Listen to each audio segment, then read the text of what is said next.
E acho que foi, né? Chegou aí para vocês alguma coisa? Chegou, né? Beleza. Então, pronto, oficialmente, boa noite, com perrengues e sem perrengues, aqui nesse nosso encontro. Sejam todas muito bem-vindas e as que vão assistir também são sempre muito bem-vindas. Hoje a gente vai conversar sobre o livro da Conceição Evaristo, Ponciá Vicêncio, que é um livro que eu tenho um carinho gigantesco. Deixa eu só. Ah, Sueli, não tem problema, fique à vontade. A câmera é só para quem pode mesmo. Quem não puder, né? Não se sentir à vontade também, não tem problema nenhum, não. Só passa assim, não estou fazendo nada, vou ligar aqui a câmera para. Ah, a Nara não achar que está falando sozinha. Tá? Então, o livro da Conceição Evaristo, o Ponciá Vicêncio, foi o primeiro romance que ela publicou lá em 2003. Tiveram algumas edições. E a própria Conceição fala com muito carinho, né, na introdução desse livro, que é uma coisa que eu sempre gosto de ler, assim, né, o que as autoras, os autores falam da própria criação. E ela demonstra ter um carinho muito grande pela história da Ponciá, né, diz que, inclusive, e eu ri quando eu li isso, porque ela diz, né, que as pessoas a confundem com a personagem, né, e chamam ela de Ponciá Evaristo. E eu confesso que, de vez em quando, isso acontece comigo, quando eu vou me referir à Conceição, às vezes eu chamo ela de Ponciá, né? Ou Ponciá Evaristo, enfim, coisa assim. Eu sempre faço essa confusão. Então, foi muito interessante ler a Conceição falando sobre essa mistura que se dá, né? Acho que isso deve ser um tanto recorrente com autoras tão brilhantes como ela é. E ela é, de fato, uma autora brilhante. Esse livro me acompanha há muito tempo. As meninas que estão comigo aqui, né, na caminhada anterior sabem o quanto eu gosto de trabalhar com esse livro. Eu utilizo esse livro nos meus grupos de estudo.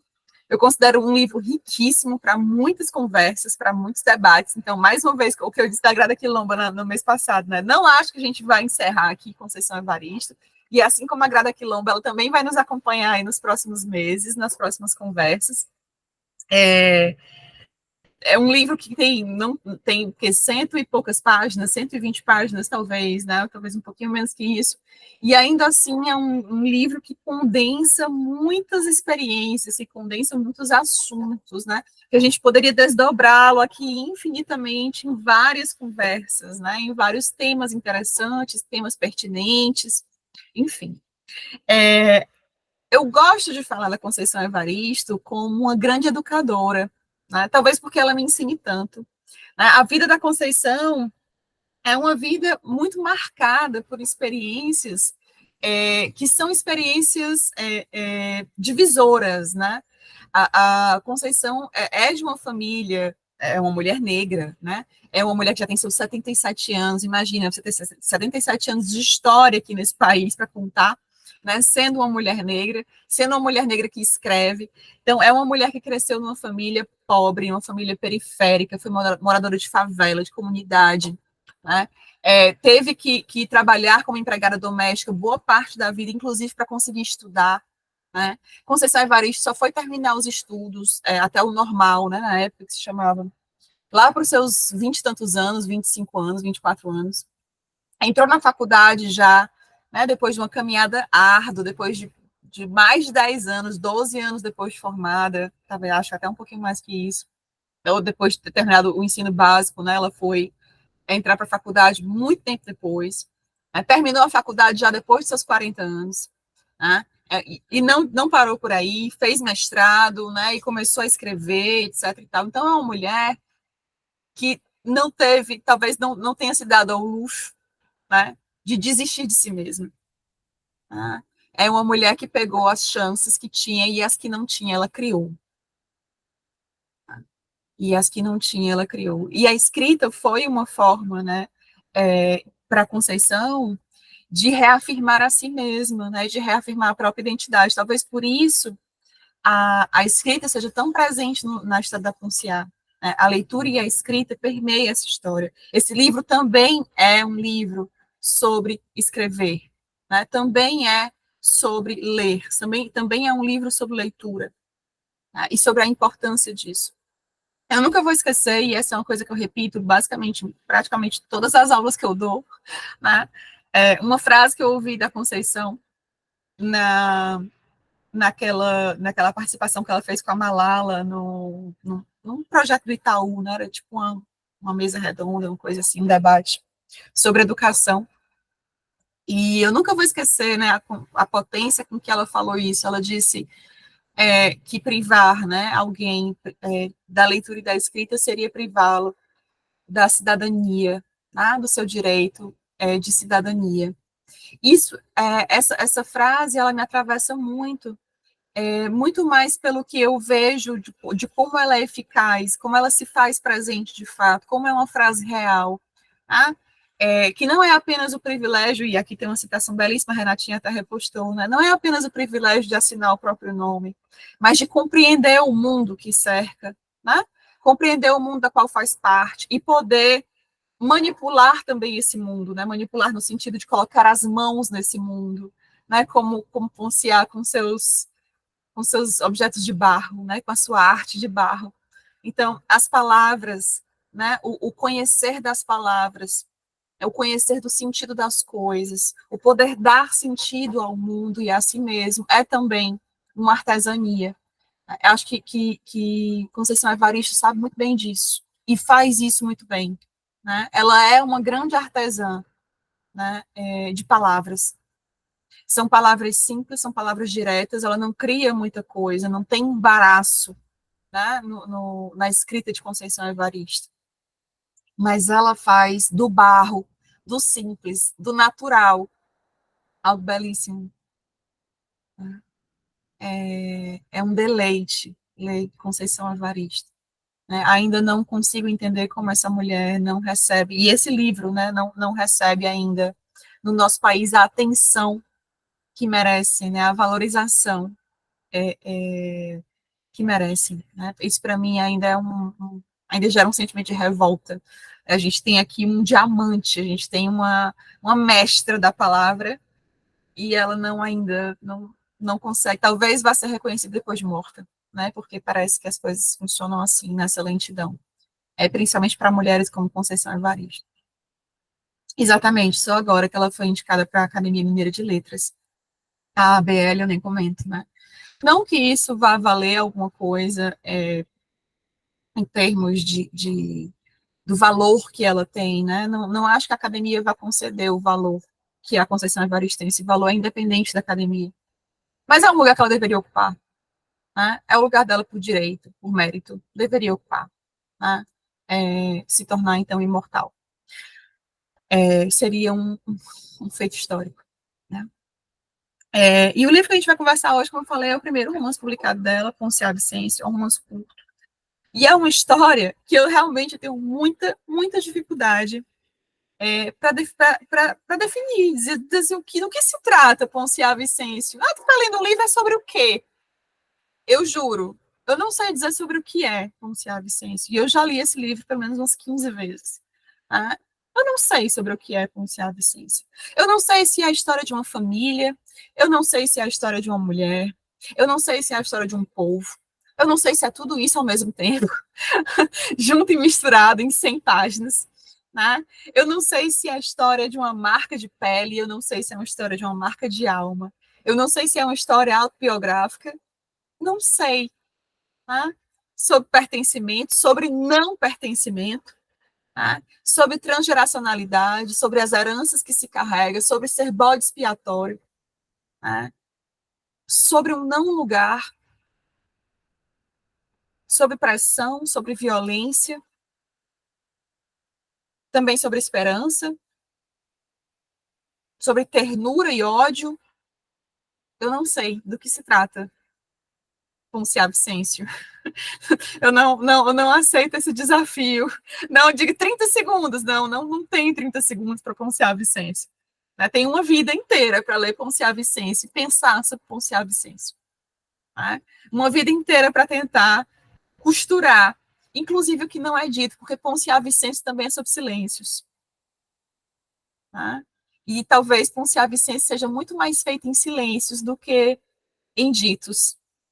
As imagens construídas por Conceição Evaristo, elas são imagens muito mais de contemplação do que de reflexão. Né? Elas atravessam a gente de uma forma tão aguda que não dá muito espaço para agir na intelectualidade. Né? é uma experiência muito mais visceral.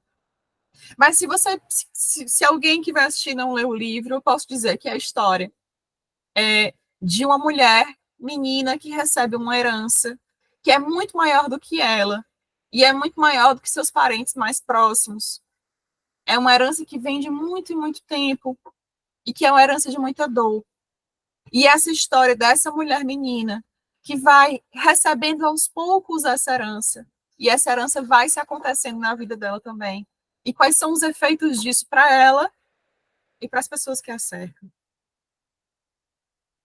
Então, é um livro também sobre caminhos, os caminhos possíveis e os caminhos não possíveis, os caminhos que já estão traçados, como destino, como marcada a ferro, e os destinos que são escolhidos, que não são muitos.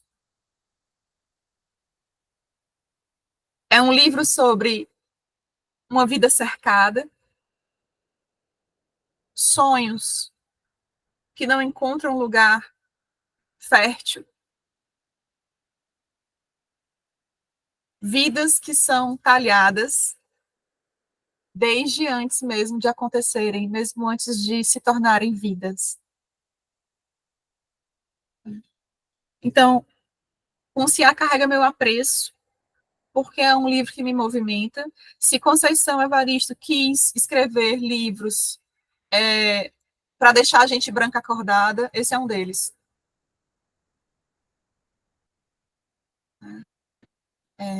Esse é um deles. Fala enquanto, inclusive, enquanto mulher branca. É, eu queria ouvir vocês. Como é que foi para vocês a leitura? O que chamou a atenção? O que topou? O que não topou? Gostou, não gostou?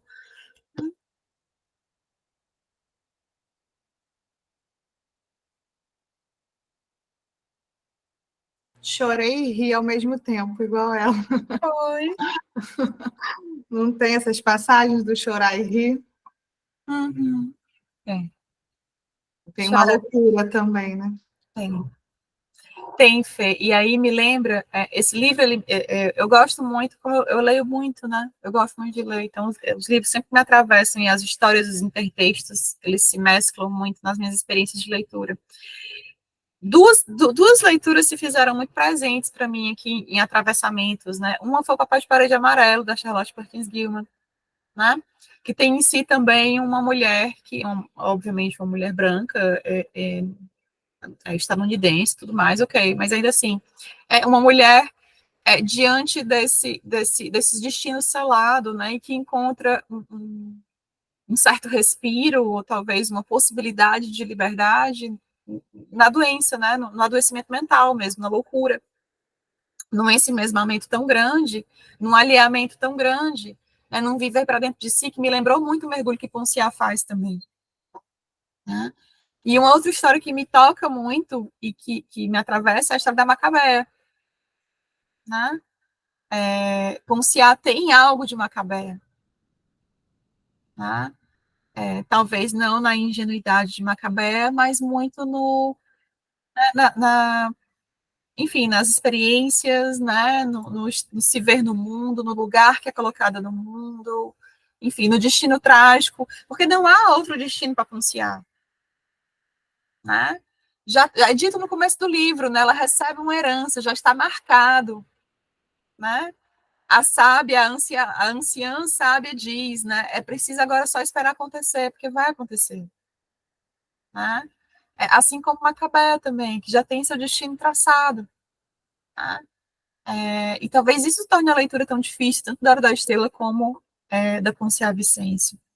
Agora, Conceição é Conceição, né? Tô louca para ler o livro dela sobre a Macabé, inclusive, que ela dá parece que dá um outro formato para coisa, para Flor de Mulungu, né? Que é a Macabé. Mas Conceição parece que usa eu senti, e aqui é uma experiência muito minha, tá? Não sei se vocês concordem, nem devem, mas de alguma forma me dói muito, porque a Ponciá, ela acaba ocupando esse lugar de um bode expiatório mesmo, né? Como se através dessa loucura, né, da vivência da herança do avô, que não é só do avô, mas de toda uma etnia, né, de todo um povo que foi escravizado, que foi humilhado, que sofreu, que morreu, etc. e tal, se condensa naquela figura para despertar outras pessoas, quase como se ela fosse um Tolkien, né, como se ela fosse um lembrete, né, de que a história está ali, né, de que aconteceu, de que aquele choro-riso se faz, então, presente para lembrar os outros de que não se pode desistir, de que tem que se unir, né? A figura do irmão é clássica, né? É na situação da irmã que o Luandi, ele vê e diz assim, não, eu não posso ser soldado, né? Eu tenho que usar isso daqui para outra coisa. É um outro tipo de organização, é um outro tipo de investimento que tem que ser feito, não para reproduzir a opressão do branco, né? Mas para criar talvez uma outra coisa. Porque está aqui, né, a Ponciar representando todo o sofrimento, esse grande amálgama da experiência da negritude no Brasil, histórica, né, e que está ali clamando, né, para ser ouvido, para ser visto, para ser considerado. Então me toca isso, me dói isso, né? Eu acho que Macabeo foi um bode expiatório. Acho que Ponciar acabou sendo também. Vamos lá. Deixa eu ver aqui quem está com as mãozinhas levantadas. Gente, eu não estou conseguindo ver todo mundo, então quem quiser falar que não tiver com a mãozinha levantada, pode interromper também, tá? Bora que... Acho que eu acho que eu tinha levantado, mas acho que a Rosa está levantando o dedo. Vou deixar ela falar, depois da Rosa eu falo, tá? Aí depois da Rosa, eu acho que eu vi uma Renata que está no carro levantando a mão, depois a outra Renata que tem um fundo com as fotos levantou a mão. Acho que essa é a sequência, eu posso estar equivocada. Eu estava errado aqui, eu tenho que alterar aqui o layout, peraí, é isso aqui, está errado, estava vendo só 3 de vocês. Peraí. Posso falar, então? Pode, Rosa, pode falar. Olha, eu leio bastante, mas eu não tinha lido nada da Conceição Evaristo.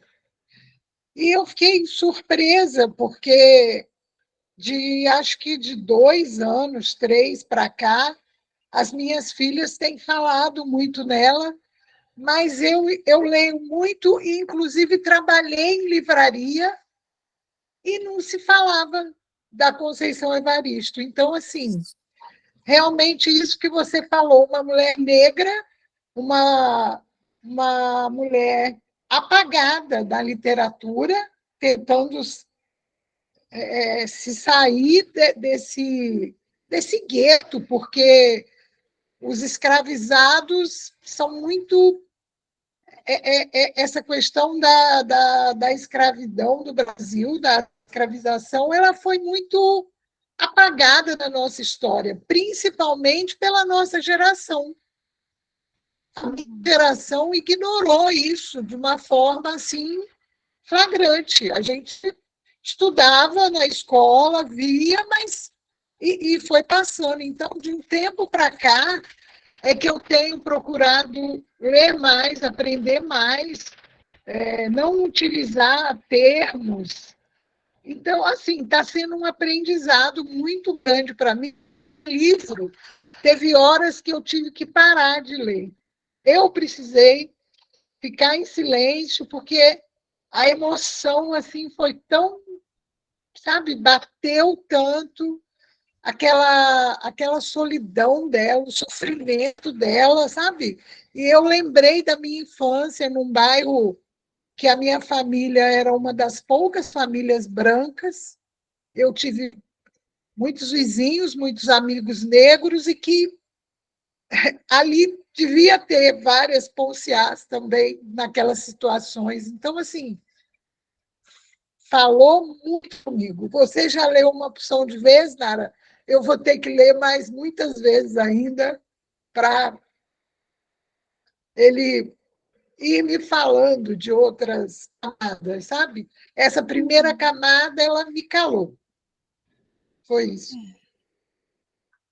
É um livro de camadas, eu concordo com você, sabe, Rosa? Eu vou ler muitas outras, eu tenho certeza, porque, como eu disse, né, é um livro que não se esgota, né?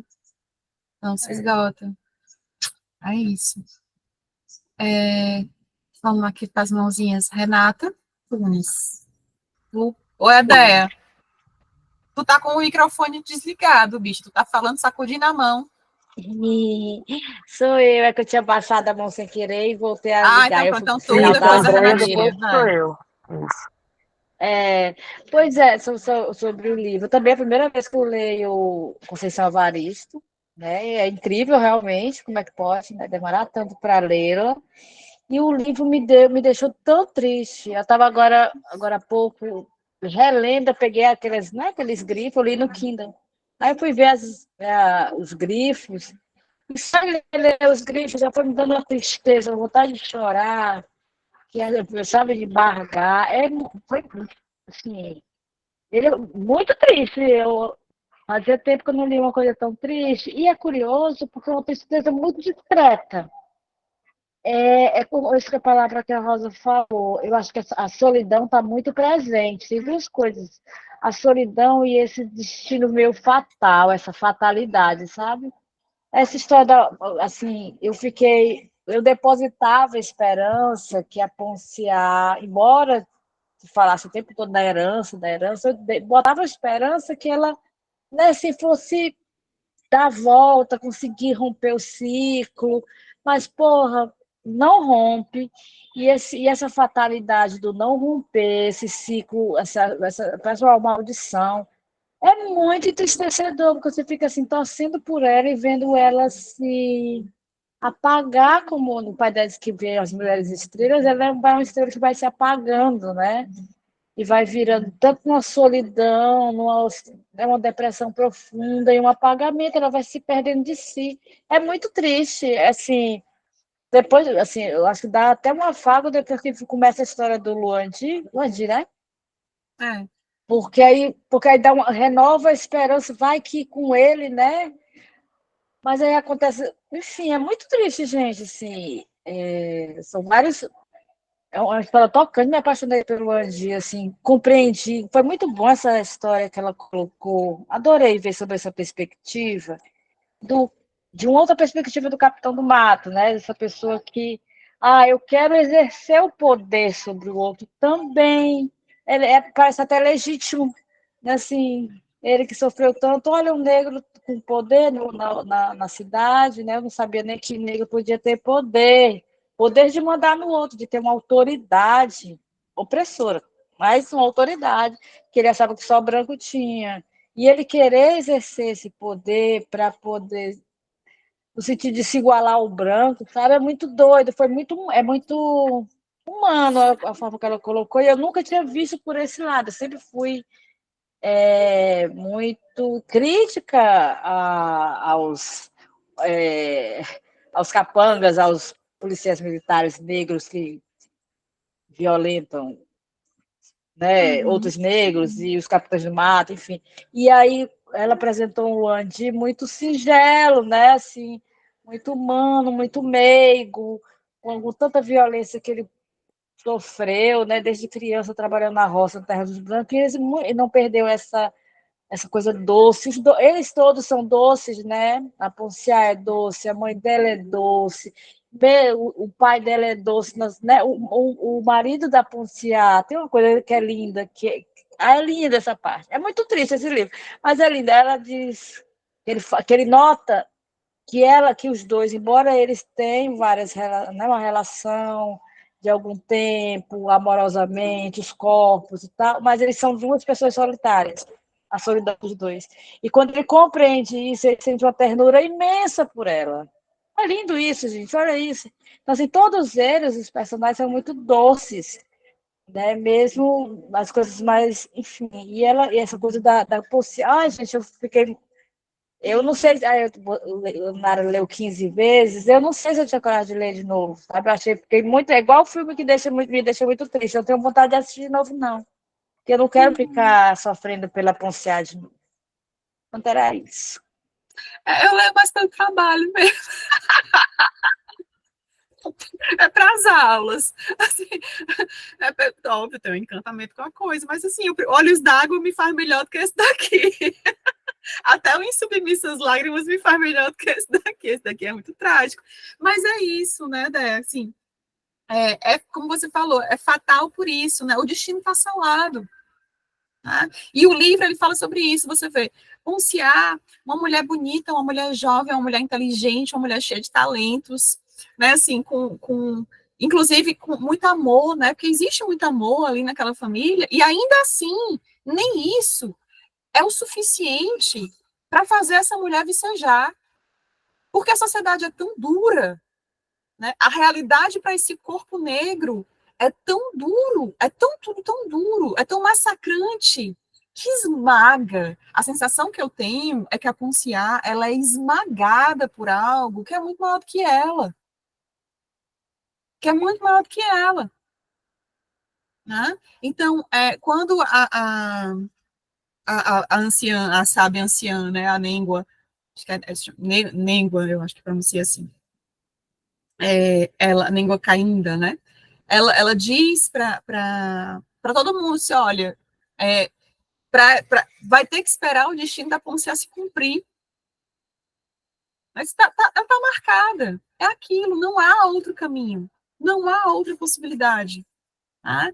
E é isso que é tão desesperador nessa leitura, porque você vê todas as possibilidades, né? A possibilidade de viver um amor, a possibilidade de construir uma vida através do trabalho árduo, do trabalho duro. Mas ela começa a olhar para a própria realidade e começa a ver, pior ainda, ela começa a ver ao redor. E ela não vê nem uma brecha de luz. Quando ela começa a descrever, né, a realidade da favela onde ela mora, fulana espancada, o marido joga o bebê pela janela, né, a outra tá com um filho, vai morrer, não vai morrer de todo jeito, vai morrer aqui comigo. A miséria, a violência, a falta de oportunidade, né, isso é uma marretada na alma dessa mulher. São várias marretadas. E ela, por um tempo, ela sustenta. Mas quem é que sustenta para sempre?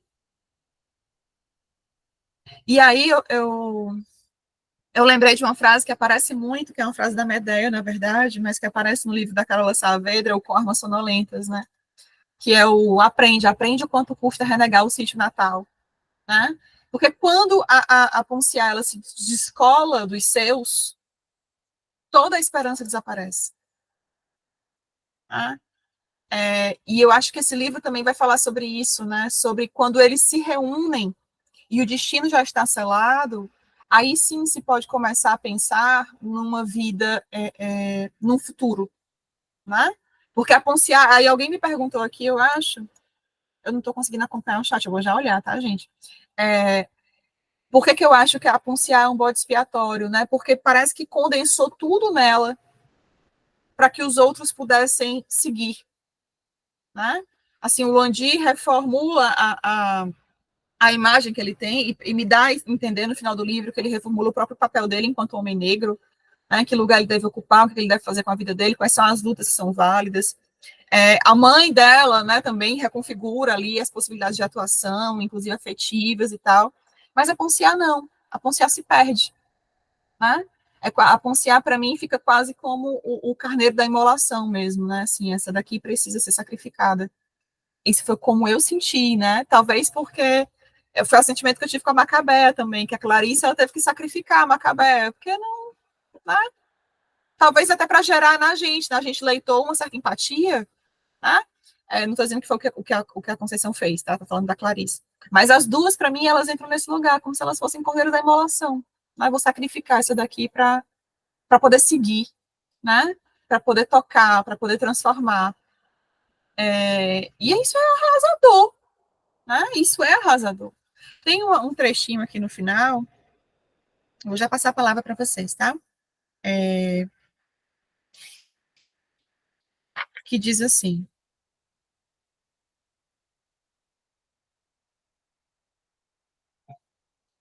Ó.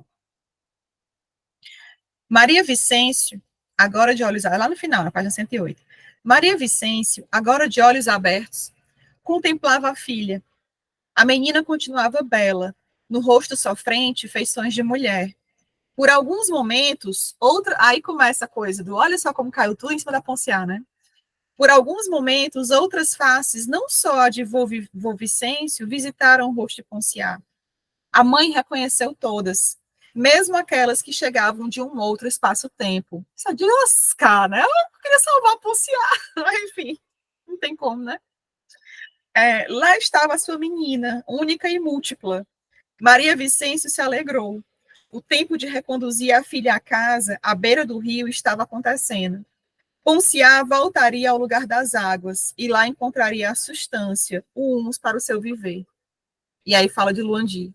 Luandi e José Vicêncio olhava o rosto conturbado da irmã, que caminhava em círculos. Ela era bonita, muito bonita. Desde pequena trabalhava tão bem o barro, tinha as artes de modelar a terra bruta nas mãos. Um dia ele voltaria a povoado e tentaria recolher alguns trabalhos dela e da mãe. Eram trabalhos que contavam partes de uma história. A história dos negros, talvez. A irmã tinha os traços e os modos de vô Vicêncio. Não estranhou a semelhança que se fazia cada vez maior.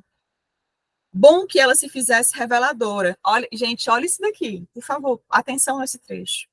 Bom que ela se fizesse reveladora, se fizesse herdeira de uma história tão sofrida, porque enquanto os sofrimentos estivessem vivos na memória de todos, quem sabe não procurariam, nem que fosse pela força do desejo, a criação de um outro destino.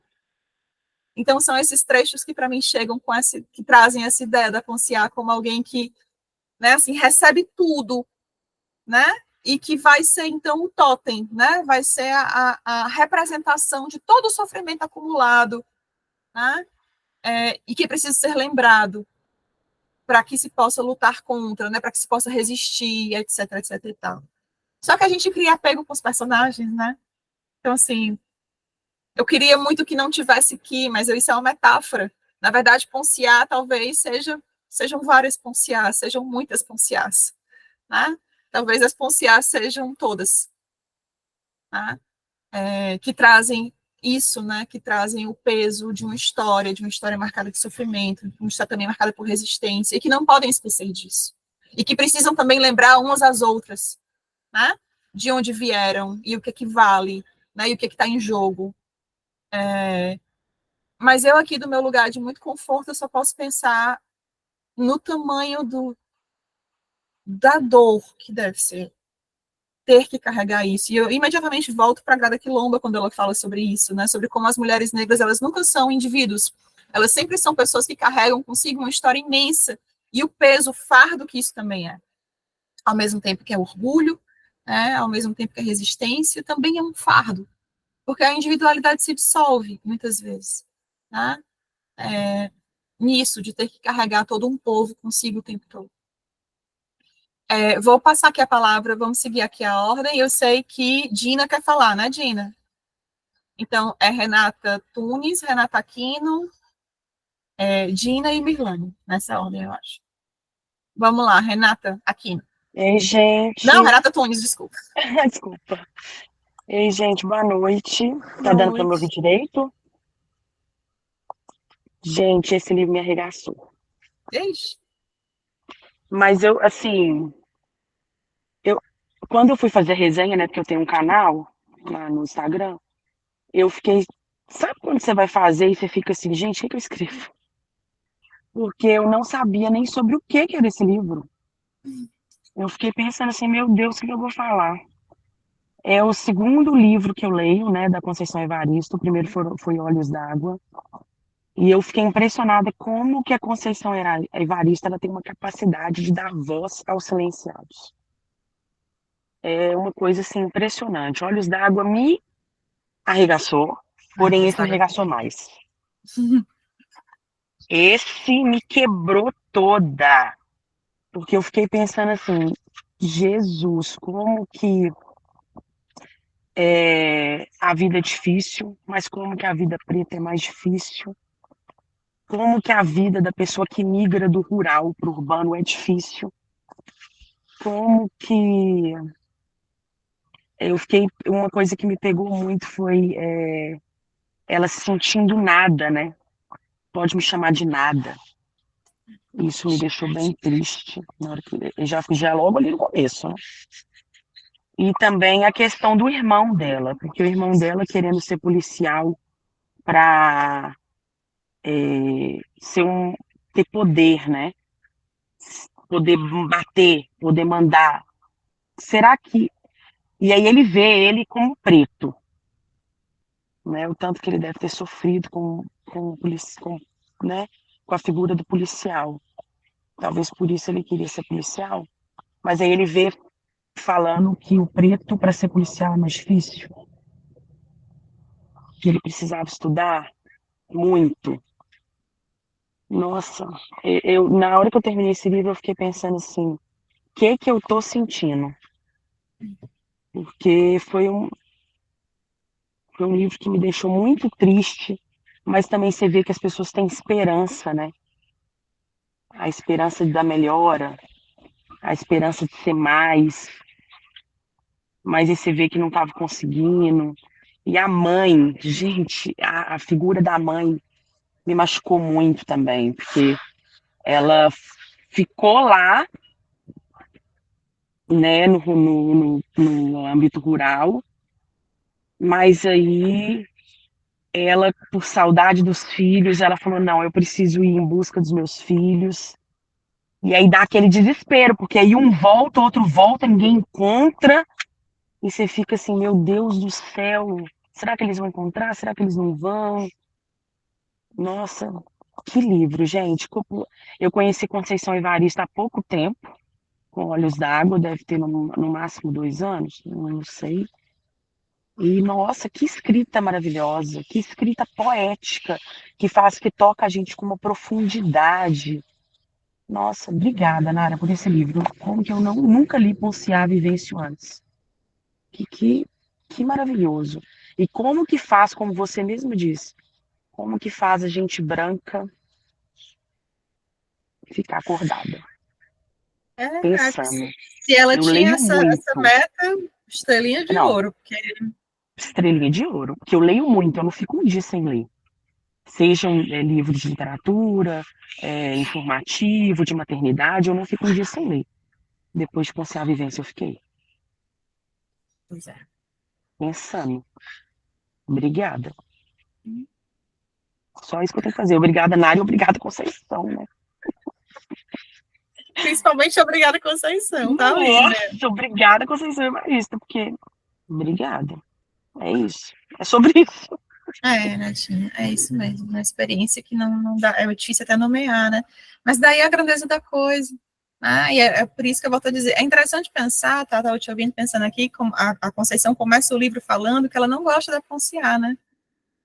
Assim, talvez, e eu consigo, assim, talvez me aproximar dessa sensação, porque a Ponciá representa tanta coisa que é tão dolorosa, né?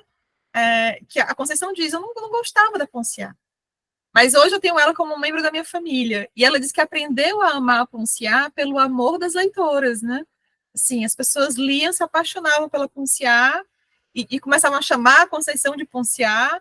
E ela foi, então, ganhando amor pela Ponciá através da experiência de outras pessoas.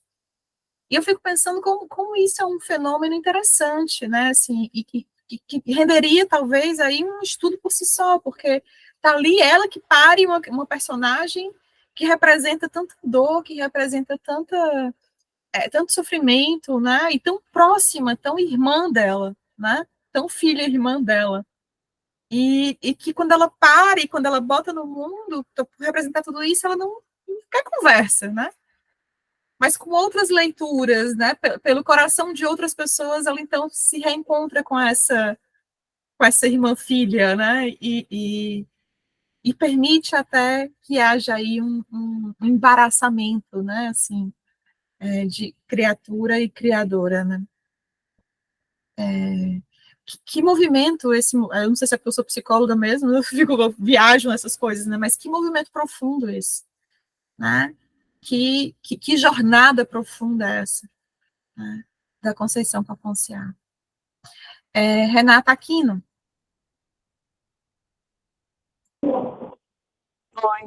Fui eu que perguntei do bode expiatório. Realmente muito interessante esse paralelo com a Macabé. Eu vou, talvez, eu tinha acabado de ler Quarto de Despejo, da Carolina Maria de Jesus. Então, eu vou ter outra impressão a Ponciá Vicente mais, não sei, mais positiva, mais leve, né? Do que a maioria aqui, porque o quarto de despejo é bem real, é bem pesado, né? E a Ponciá traz uns elementos de fantasia, e achei interessante fazer esse paralelo com a Macabé, porque também, para mim, a Macabé vive no mundo da lua, da fantasia, assim, né? E a Ponciá, ela usa a fantasia até como defesa, né? Assim, os episódios de violência que ela sofre do marido, e ela está totalmente desconectada, né? Num outro mundo, pensando em outras coisas, né? Querendo voltar pro dia em que ela descobriu prazer, né? Porque o marido, ela não está sofrendo quase assim com uma submissão, né? Ele usa muito o relacionamento entre eles como uma maneira de dominá-la, na minha visão, assim, né? Tentar colocar ela numa caixinha, e ela está totalmente fora da caixinha, tanto mentalmente quanto fisicamente, né? E, e é interessante também, porque outro dia eu estava discutindo também a PCA com o pessoal que leu, e aí falando assim, essa herança que ela recebe do avô é uma espécie de loucura. Eu fico pensando que as heranças que a gente recebe da família, né, tem de tudo, tem loucura, tem ancestralidade, né, tem em todas as suas dimensões, assim. Então, assim, também é como se ela soubesse que, eu não sei, que ela fosse se perder no mundo, como se ela soubesse que aquele prazer que ela sentia, né, ela fala no começo, fosse durar pouco, né, ser mulher, o bom de ser mulher fosse durar pouco. Então, um livro muito tocante em vários níveis, mas eu senti esse carinho por Ponciat, que eu acho que é o que a Conceição fala no começo, assim, ela desperta mesmo essa afeição. E, claro, assim, eu achei uma espécie de final feliz, assim, né? Eles, de certo modo, tem esse reencontro, até na coisa do barro, né? Do que ele vê, que ela vê que o barro dela foi exposto, né? Virou uma exposição. Agora, até nisso, assim, realmente a gente toma muito consciência do apagamento do negro, né? Porque as obras dela são no nome do coronel, né? Que era dono lá da família. Então, na verdade, o tempo todo eles prezavam tanto a terra, mas a terra pertencia a um coronel. O barro pertencia, as obras de barro pertenciam a um coronel, né? Então, o nome deles mesmo nunca vai aparecer, né? E uma outra coisa que eu achei o melhor do livro, eu achei, assim, inesquecível, uma personagem que eu adorei, foi a Belisa. E ela, assim, me deixou muito triste, né? Ela é um caso de feminicídio. E ela é como se fosse. Ela é um coadjuvante, o amor da irmã da Ponciá, mas ela é uma pessoa que ela é ela gosta do prazer, ela se dá para os homens sem cobrar, né? E ao mesmo tempo ela é uma prostituta que está fazendo um enxoval para casar, né? Para sair daquela vida. Então ela é um personagem muito, muito revolucionária, muito diferente de tudo, assim. E eu gostei muito mesmo dessa personagem. Eu queria assim, se tivesse um spin-off da Belisa. O spin-off seria ótimo.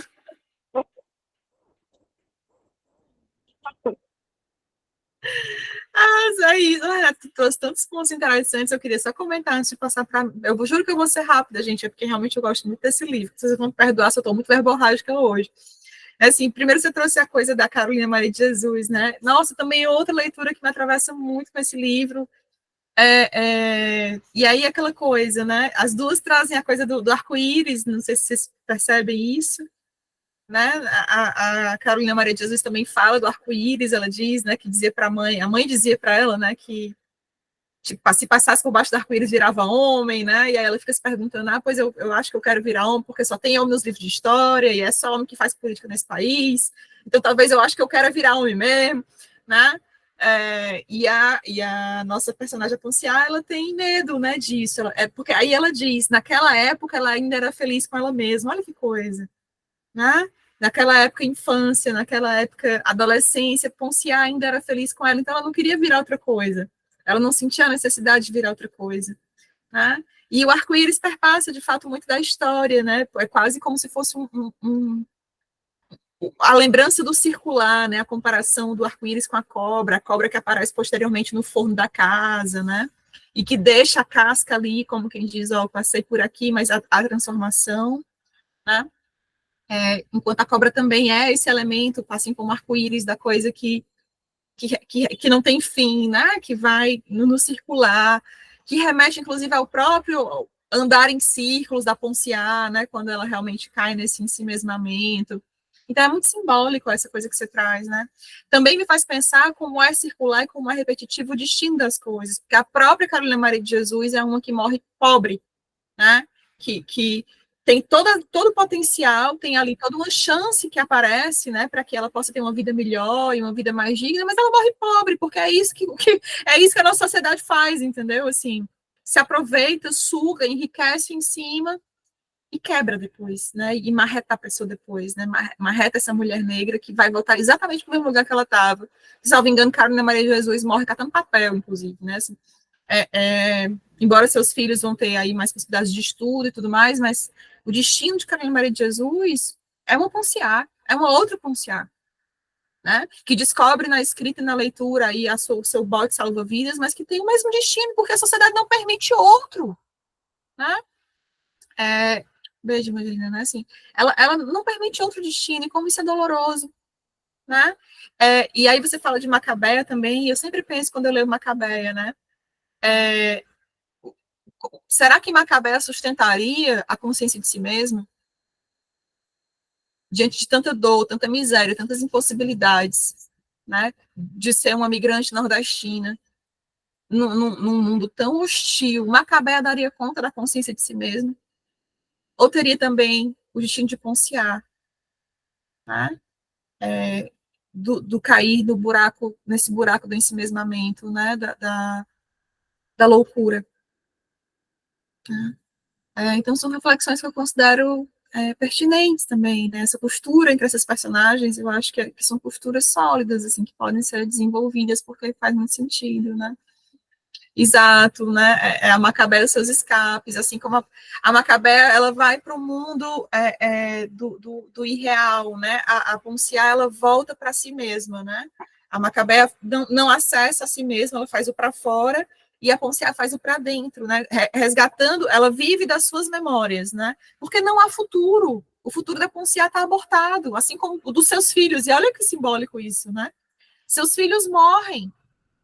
Não há futuro possível para Ponciá. Então ela sobrevive apenas do passado, das suas lembranças, das suas reminiscências. Né? E isso é massacrante. Assim, para mim é massacrante. Né? Eu vou passar a palavra para a Dina e depois eu passo para a Milana.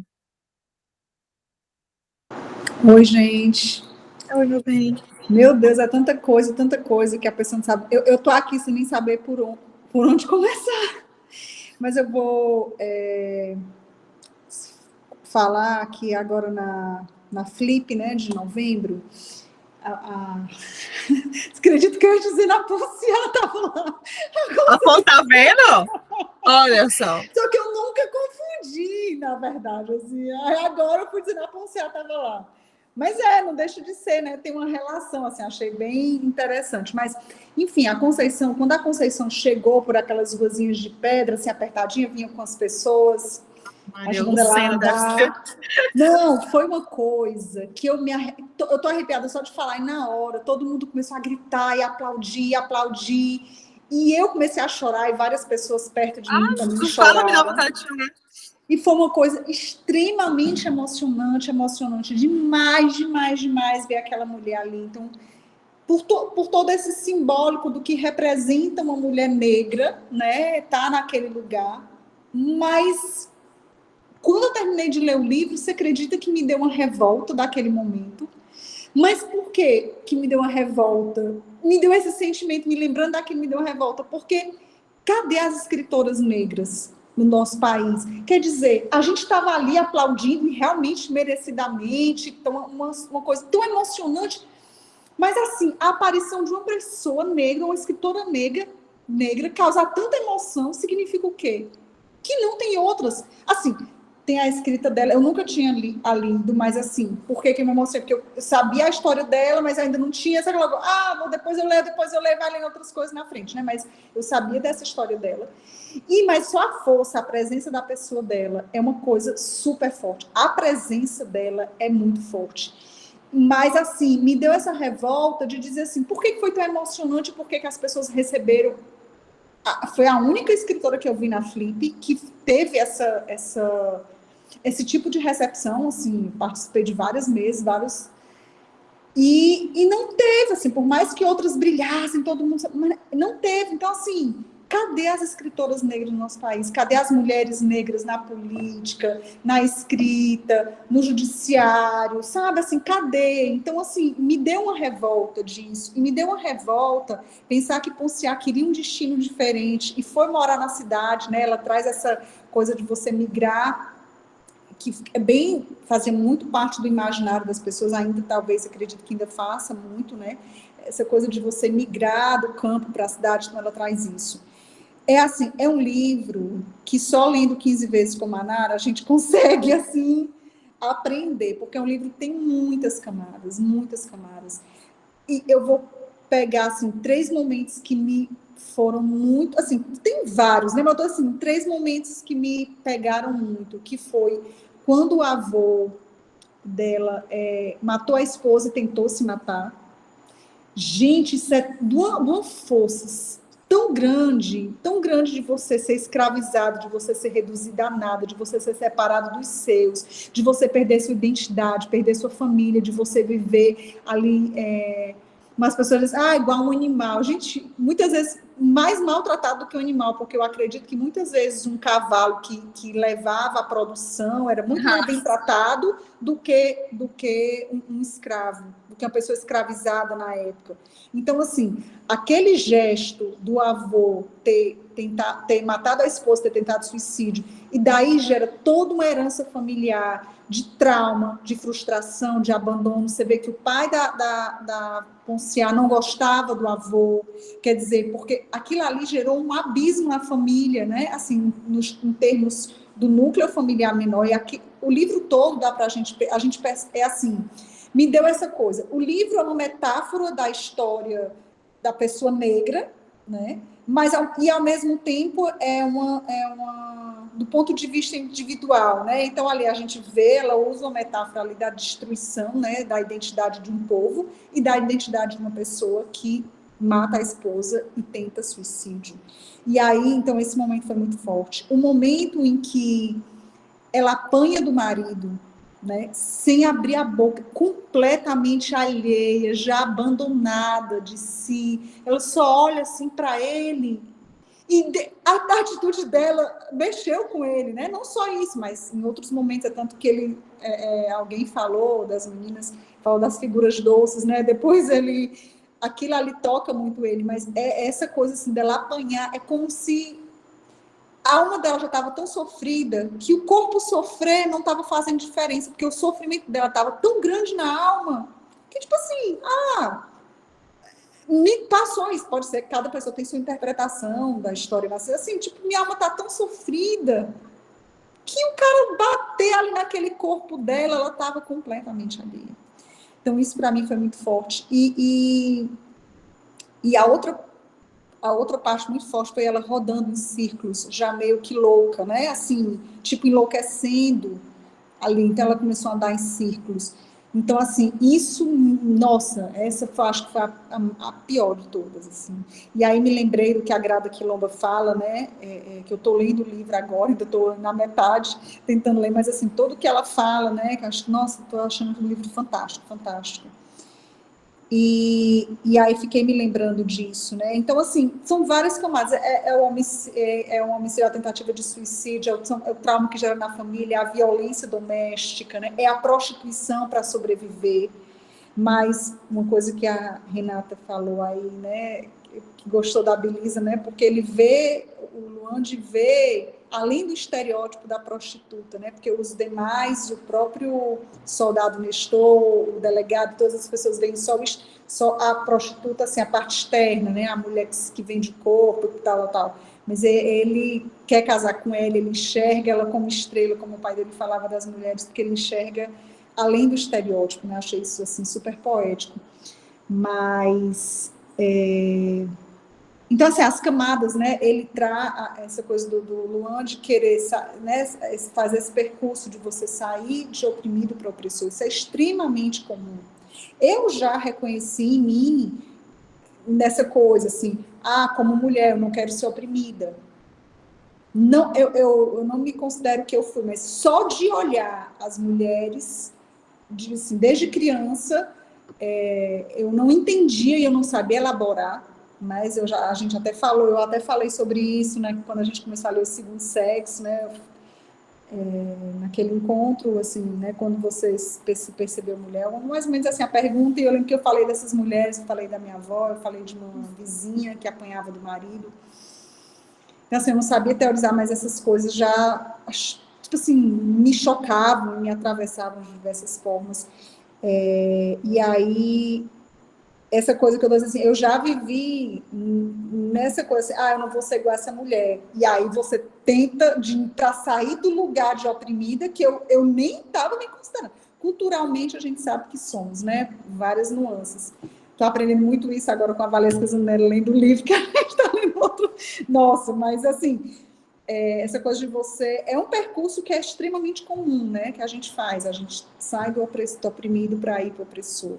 E o Luan de ter dado essa guinada ali no final, de ele ter percebido que aquele não era o caminho, que a outra, que a Nengua Kinda, né? Nengua Kinda, que ela já tinha ali, né, previsto, né? Já tinha, e ele não, que aquele não era o caminho, né? Mas ele não tinha entendido, e ali ele entendeu. Então, enfim, é muito rico. Eu achei super curioso aquela coisa dela, que é como se ela pegasse um pouco de mistério, não sei, quando ela começa a ficar com os dedos todos feridos, né? Porque ela está pensando no barro.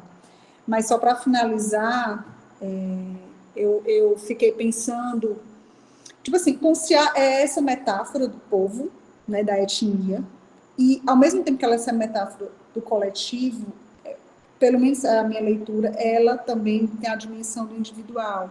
Então, assim, ela ali deprimida, ela ali enlouquecida, né, enlouquecendo, tanta essa herança do coletivo, mas o individual de você não se realizar enquanto ser humano, sabe? E isso me tocou demais, por isso que a parte que mais me tocou é ela começar a andar em círculos, porque essa coisa de você não conseguir se realizar, de você passar uma vida e não conseguir ser si próprio, né? Então, isso é extremamente profundo. No caso da situação dela específica, é extremamente violento, né? Mas muitas pessoas passam por isso por diversos motivos. Eu acho que muitas de nós, principalmente as mulheres, talvez, né, pela nossa cultura, passam por essa coisa, né, de querer se realizar e não consegue, né? E isso te enlouquece. Em algum nível, isso te enlouquece. Mas, assim, eu achava que, apesar de triste, mas eu achava que o livro ia ter um final, né, assim, pior. Eu achava que eles não iam se encontrar nunca, que aquela esperança ia cair no vazio. Mas, no final das contas, eu digo, cara, eles vão se encontrar e vai dar tudo certo, vai dar tudo certo. A mãe dela vai levar. A gente sabe que não é simples assim, mas é porque eu estava achando que ia ser, tipo, ia terminar o livro destroçada, né? Mas, assim, dá uma esperança dela conseguir se realizar, não... Eu acho que não no termo do coletivo, mas pelo menos do individual, de ela fazer uma coisa que ela se sinta realizada, que é voltar para o barro e fazer aquela coisa que é tão orgânica para ela, né? É tão ela, o trabalho que ela gosta de desenvolver com o barro e tal. Enfim, é isso. deixa essa possibilidade em aberto, né? A pontinha de esperança para a gente se apegar. Tô falando do primeiro ponto, né? O negócio do assassinato da esposa, né? A tentativa de assassinato do filho e depois o suicídio. Eu lembrei muito da Toni Morrison com a Amada, né? Eu acho que tem um eco aí também, né? Que a Amada é a história da mulher que mata a filha para não voltar a ser escravizada, né? Sim, porque é melhor que ela morra do que ela viva o que eu vivi, né? O que todos vivem ali.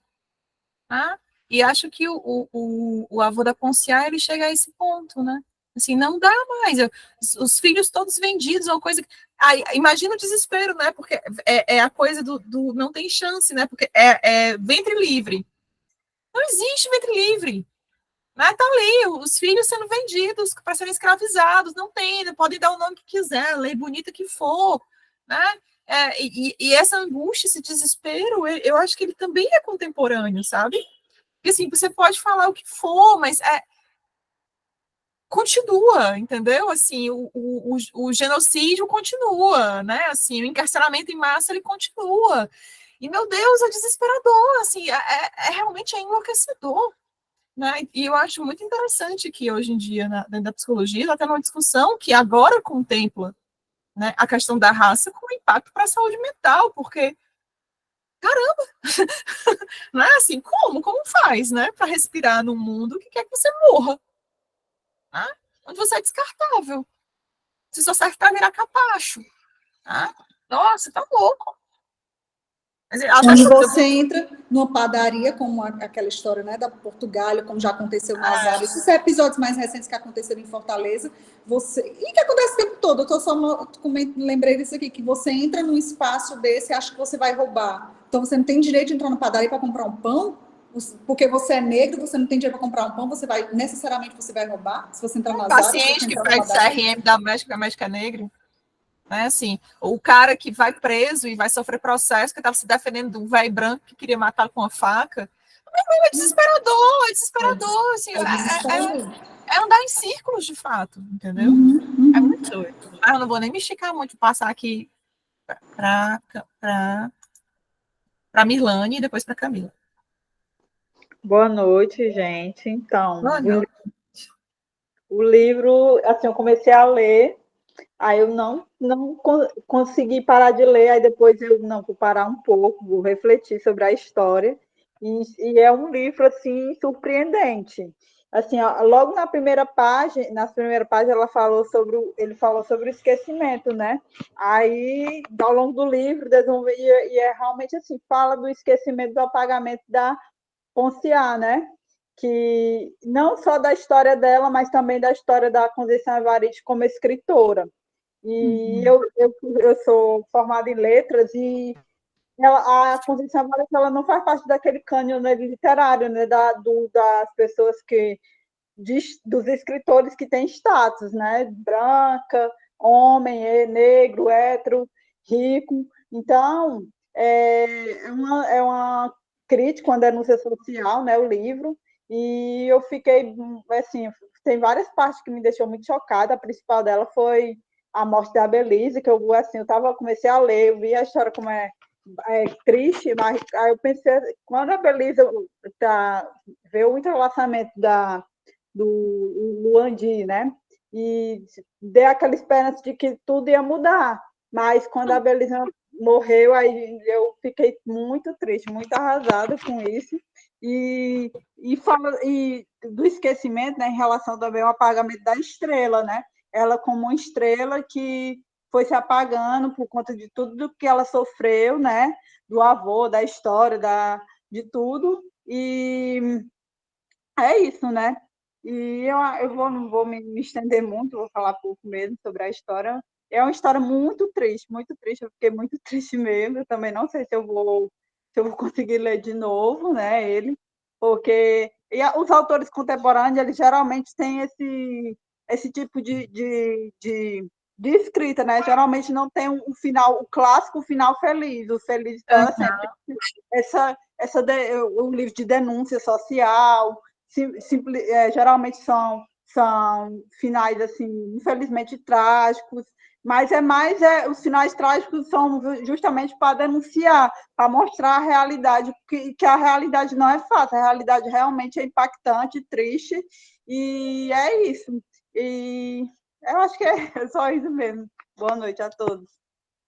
Boa noite, Milane. É isso, né? É exatamente, é trágico, é indigesto. Mas eu acho que a própria Conceição, ela vem elaborando isso, né? Assim, para o primeiro romance dela, ela diz o que muitos autores e autoras dizem, não tem como ser diferente. Não há, na realidade, uma vida feliz para Ponciá, né? Como Clarice diz que não haveria uma vida feliz para Macabé, não tem como. Mas aí, Ponciá, olha aí, tá vendo? Conceição Evaristo, tantos anos depois da publicação de Ponciá, pega a própria Macabéa e dá para ela um final diferente. E diz que Macabéa não pode morrer, porque Macabéa representa muita coisa.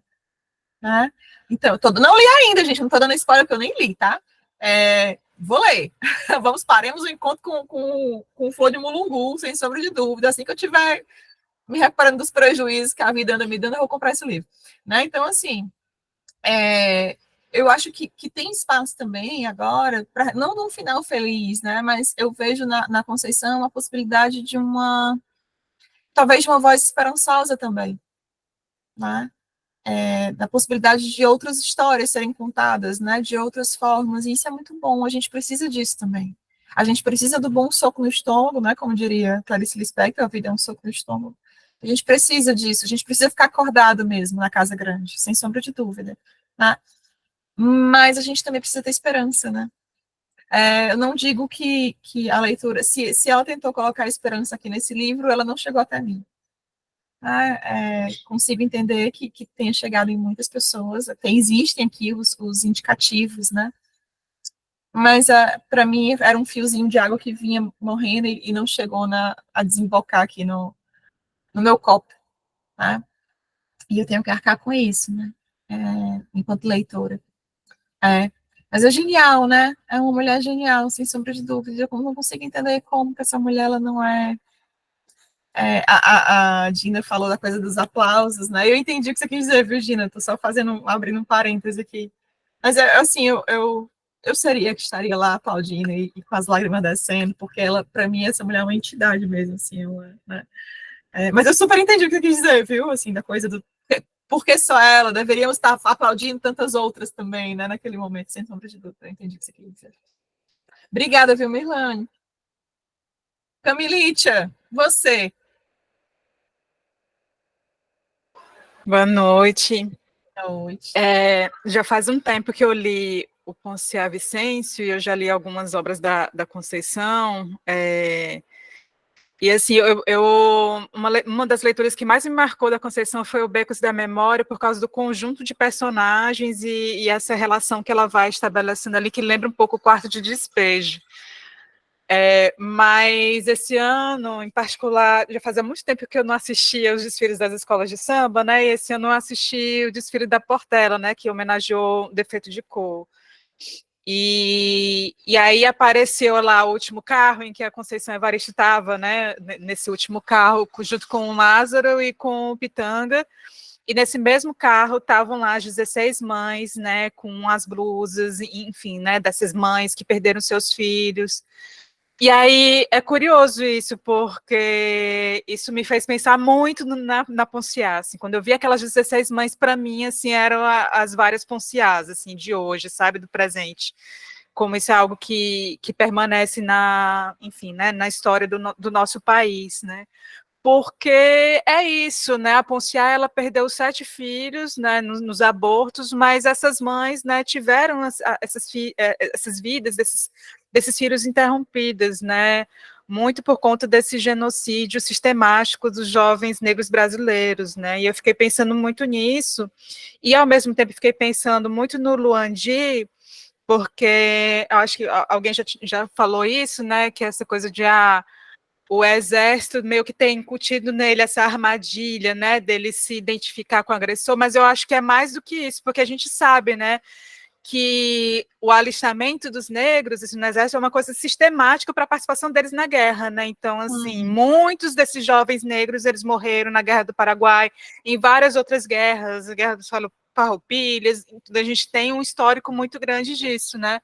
Que eles eram usados assim como massa mesmo, para estar nas trincheiras, né? Então, esse genocídio dos jovens brasileiros negros é muito sistemático, né? E é isso, assim, isso é o presente, sabe? Então, assim, Conceição estava ali muito embebida dessas histórias das escrevivências, né? Que ela tanto fala. Mas isso a gente pode encontrar várias Ponciás ainda hoje, sabe? Eu fico pensando muito nessas relações das mães com seus filhos, com os jovens, né? E essas mortes que são interrompidas tão cedo. É isso. É isso aí. E é nesse ponto, eu acho que talvez seja o ponto que mais me dói, sabe? Que é onde a história do avô e a história de Ponciá se entrelaçam, nessa desesperança com relação ao futuro. Porque qual é o futuro quando se mata o que é jovem? Quando que nem floresceu ainda, né? Nem desabrochou, nem despontou ainda, nem se achou ainda e já se perde, né? Como falar de futuro quando o futuro se passa um rolo compressor por cima, como se nada fosse, né? Eu não consigo nem sei, me falta até assim, onde me segurar para falar sobre isso, sabe? Porque é desesperador, a única palavra que me vem, assim, realmente é desesperador. Ao mesmo tempo em que vê que existe, né, e obviamente eu quero dizer que isso é admirável, mas não deveria ser necessário para ser admirável, né? Um movimento como esse, né, de tanta morte, tanta destruição, e ainda haver esse peito aberto, né, ainda haver essa cabeça erguida, né, ainda haver essas bandeiras levantadas, né, e a exigência da mudança, né, e a busca pela mudança, e o não desistir, e o não... Nossa, é surreal, é surreal. Andrelina, amiga querida, bem-vinda. Oi, gente, boa noite. Cheguei há pouco tempo, mas estava ouvindo no carro. Camila também falou uma coisa interessante, aí Camila falou agora. E assim, Dea, eu já li 3 vezes. E todas as vezes são dolorosas.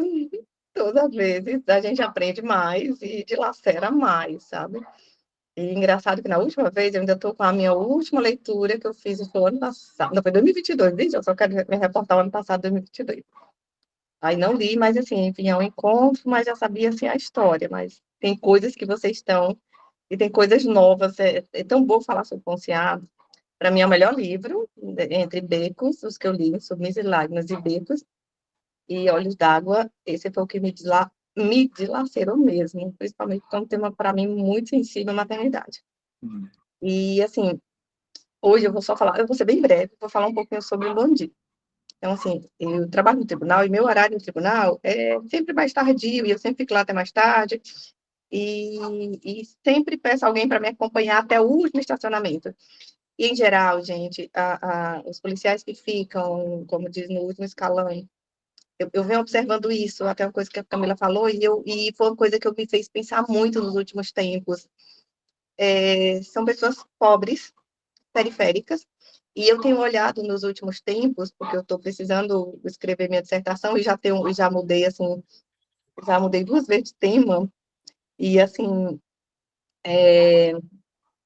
o que eu venho percebendo, que antes eu ia falar sobre a questão dos adolescentes, que são a escolaridade deles, a qualificação desses jovens hoje, que estão na criminalidade, eu venho percebendo um adoecimento, que foi um texto que eu acabei lendo na época do mestrado, o adoecimento da classe na faixa de segurança pública, principalmente dos policiais. Então, assim, os policiais que dão maior patente, em geral, eles entram no ITA, no IME, e meninos que vêm do ITA, do IME, são meninos de uma classe mais abaixada, meninos de uma classe, em geral, brancos, em geral, de uma classe média, média alta, em geral, filhos de militares que já estão uma patente diferenciada, que já entram com uma titulação diferente, já entram no porte médio. Então, assim, Esses policiais que eu digo que ficam na retaguarda, por exemplo, lá no tribunal, aqueles que ficam fazendo a ronda no subsolo, e eu lembrei dos navios negreiros um dia desse, eu fico no subsolo 2, quando não encontro vaga, eu fico no último estacionamento, que é do lado da parada ali do Fórum Costa Bevilacqua. Então, geralmente, eu saio 8, 8h30, 8 horas. E muitas vezes, a última fala que eu vi semana passada foi de um policial, disse assim, esse portão é tão baixo e tal, a gente falando, ele disse, a senhora peça para um policial vir até o final aqui com a senhora e dobrar. Eu digo, não, mas aí ficando lá no portão principal, eu consigo chegar lá no final. Não, porque tem muito, olha, ali, assim, tem muita bandidagem, e eles conseguem, a senhora imagina que eles conseguem escalar um presídio, e o policial era negro, gente. Negro retinto. Assim, ia dizendo, a marginalidade é grande, a marginalidade é grande. Aí eu perguntei onde ele morava, aí eles moravam no João 23. Então, assim, é um bairro periférico, ele é uma pessoa negra, e, assim, a forma como ele fala, assim, a linguagem que eles têm embutida neles, sabe? Do bandido bom é o bandido preso, do bandido bom é o bandido morto, dos marginais. Então, assim, a linguagem que a gente usa. Então, assim, que hoje eu tenho muito cuidado, hoje eu estou já estive na área penal adulta, já estive no direito civil e agora estou numa vara da infância. E tenho reparado isso também, gente, nos depoimentos dos policiais. E geralmente é o condutor e mais 2 policiais que entram na viatura. Então, assim, você não pode chamar alguém de bandido, de marginal, até pelo princípio da presunção de inocência. Então, nos depoimentos, na fase instrutória, o meliante, o bandido, o marginal, o delinquente. Então, são esses termos. A gente não vê, assim, dificilmente se vê um policial falando o suposto infrator, porque tudo é suposto, o suposto, ou o adolescente que foi apreendido, não. Doutor, o marginal foi apreendido, tal, na beira-mar, tal. O marginal, o delinquente. Então, assim, em geral, as pessoas que trabalham na linha de frente, elas vêm de uma classe já marginalizada. E isso me lembrei, eu li ontem um resumo para vir aqui, eu disse, não vou falar não, porque eu já me debrucei tanto sobre esse livro, para mim é muito doloroso falar sobre ele, mas eu vou escutar e vou aprender mais. Mas, assim, como começaram a falar um pouquinho sobre a questão do Luandi, ontem, olhando o resumo, procurei um resumo no YouTube e comecei a folhear um pouquinho das minhas anotações. E hoje essa questão do Luandi é muito presente, assim, é muito presente nos tribunais, é muito presente nas corporações. E, em geral, essas pessoas, gente, eu estava um dia desse olhando por curiosidade, e vez por outra eu pergunto a eles as patentes e tal. Em geral, eles não conseguem, no máximo, acender uma patente média, que chega a um posto, que chega a um salário no máximo da aposentadoria de 6, 7 mil, sabe? Mas, assim, enquanto que você tem uma pessoa do ITA, um bolsista de ITA já ganha quase 5 mil, e consegue chegar a um salário de 10, de 15. Então, assim, pessoas que possivelmente não vão ascender, não vão conseguir sair com o seu salário do seu bairro, da sua origem, mas, assim, é como se eles quisessem, sabe? Eles não vestem essa roupa. É como se eles dissessem assim, eu estou na área de segurança pública, eu não... A ideia de não pertencimento, que é o que eu vejo que é o que eu vejo muito presente na PUC-A, principalmente quando ela saiu da terra dela, a ideia de não pertencimento. Então, eles estão dentro da corporação, mas isso não fazem deles, isso não faz deles ali, isso não dá uma ascensão verdadeira, dá uma falsa ascensão. Uhum. Mas, assim, como eles tratam os seus, sabe? Assim, eu dificilmente vejo, eu converso muito com eles, assim, dificilmente eu vejo um olhar humanizado, sabe?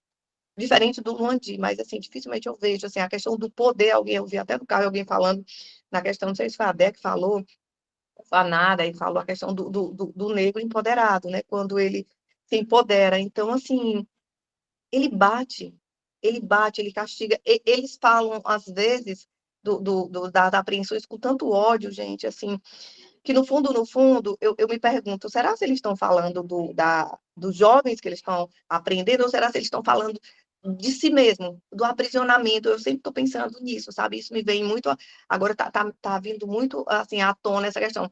Até que ponto eles não estão falando sobre eles mesmos? Até que ponto essa raiva não está emergindo de si, de dentro? Da falta de oportunidade, eles sabem que não vão conseguir chegar a um posto maior, assim, de todo aquele escalonamento que eles não vão conseguir galgar. Então, assim, eu muitas vezes, porque eu sentencio e eu tenho que escutar os depoimentos, eu muitas vezes me paro e digo assim, até que ponto essa raiva que está surgindo, que está reverberando, não é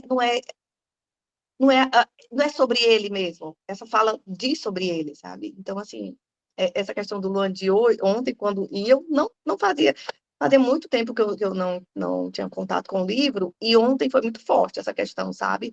Que era um tema que já vem, e é muito, hoje, assim, tá povoando muito sabe, a minha cabeça, e eu queria voltar, assim, um dia, ou uma especialização, ou talvez o mestrado não vai mais dar tempo de falar sobre isso, que eu já estou com uma linha andada, porque eu fico querendo mudar, mas assim, eu tenho muita vontade de um dia escrever artigos sobre isso, esse adoecimento, esse não pertencimento, talvez é o tema que eu queria, dos profissionais da área de segurança pública, que vêm de classes periféricas, que vêm da periferia, que são pessoas negras, a ideia de não pertencimento, é como se eles não querem pertencer à comunidade onde eles nasceram, de onde eles surgiram, e eles querem pertencer a uma classe que eles não são acolhidos, eles não são, assim, e eu vejo isso, sabe? Eu não sei se eu estou muito confusa, mas, assim, era mais ou menos essa linha que eu penso, assim, a ideia de não pertencimento deles.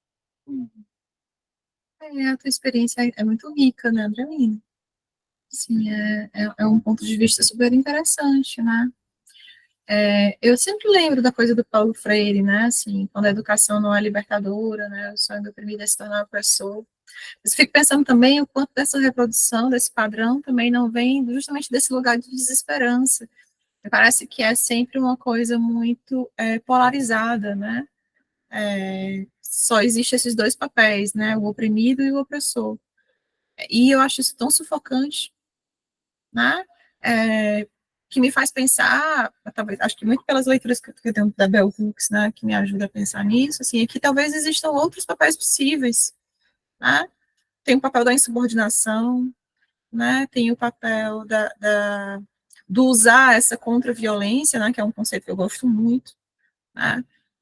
Como essa energia da raiva, né, essa energia da indignação, que vem como forma de responder à violência com violência, porque às vezes é a única resposta possível mesmo, mas de uma maneira canalizada, né, que eu acho que é o destino que a Conceição dá para o Luandi, que é esse, né, de sair da reprodução do opressor oprimido, e usar talvez essa indignação como uma quebra, e uma terceira possibilidade seria um outro papel, um papel outro, mas tem um papel de mudança, né? Enfim, me chega assim, sabe? Eu acho que a gente fica muito, o nosso olhar também é um olhar muito restrito nesse ponto, talvez porque não seja a nossa vivência pessoal, né? Existe sempre uma limitação para o corpo que não vive, né? Disso, da quebra dessa polaridade, né? Talvez existam outros caminhos. Penso que se talvez houvesse uma educação mais libertadora, e acredito que talvez seja o que já vem acontecendo, não a educação formal, mas outros tipos de educação, outros tipos de narrativa, né? Penso eu que começa a despontar, então, a possibilidade de quebrar essa dicotomia, né, e se pensar em outras formas de atuação, né, em outras vivências possíveis. Não sei se eu estou sendo muito otimista, mas é o que eu já vejo acontecendo, né? Assim, não sou vilão nem mocinho, eu quero é viver, né? Assim, eu quero a dignidade, né? Eu quero e não há um julgamento moral em cima do que vai acontecer, né? De como isso vai ser feito. Enfim, só filosofando aqui com vocês, né? Mas muito rico isso que você traz, né? E essa vivência é muito importante, é muito interessante.